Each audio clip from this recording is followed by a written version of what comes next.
when we talk about those hate crime numbers.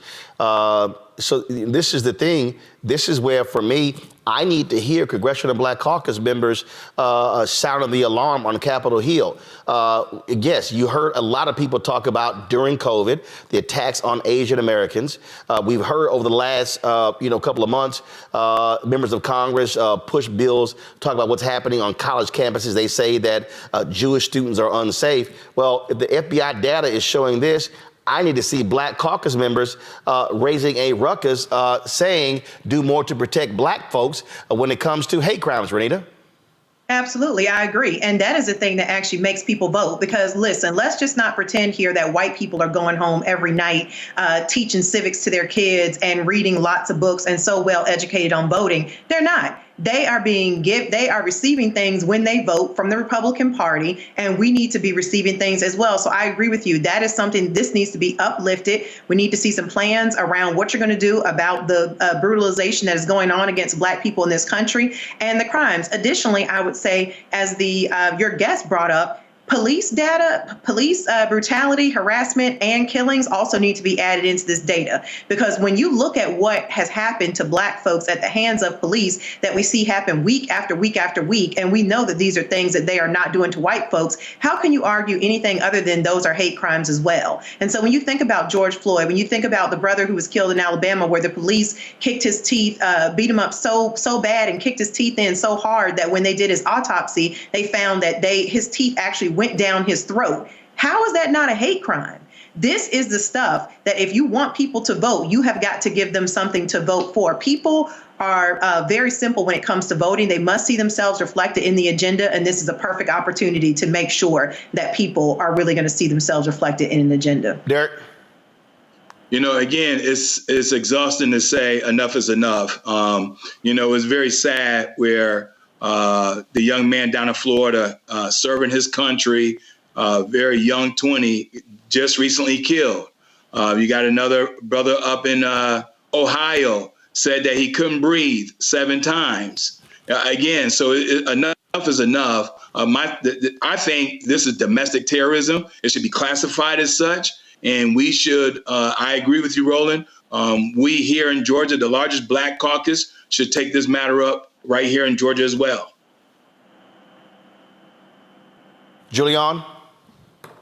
Roland, I'm very troubled by these statistics, especially given the shift. So I have never seen so many people talk about anti-Blackness as I've seen talk about anti-Semitism.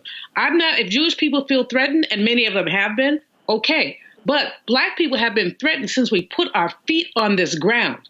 We are threatened almost every GD day. And so when we talk about anti-Semitism, no one condones it, but we're all wondering, gee, what about me? The fact is that we have seen domestic terrorism, and that's what it should be called. In fact, the FBI, what do they call the white supremacist extremists? And we have seen them. And the caucasity it goes back to the days of lynching. And to Dred Scott, Black people have no rights that whites are bound to respect. Yeah, Julianne, the language I use is much simpler. White domestic terrorists. Mm-hmm. Okay. No, I'm saying, because here's the deal, though. See, my whole deal is I'm not trying to call them extremists. No, I'm calling them, if they were Muslim, they would be called domestic terrorists. They are white domestic terrorists. All right, I'm going to take your lead on that because you're absolutely right. And we call them all kind of things to really speak to the terrorist aspect, and that's what we need to speak to. I'll tell you a funny story. You always have funny stories. Came home one day, these white people standing in my itty bitty yard. You see, I live in the brownstone downtown, and I'm trying to be nice. I'm getting old, so I'm trying to be kinder and gentler. So I said very nicely, "Hi, my name is Julianne Melville. What are you doing in my yard?" Woman tells me, "I'm just looking around." I said, "This is not the museum. This is my private property."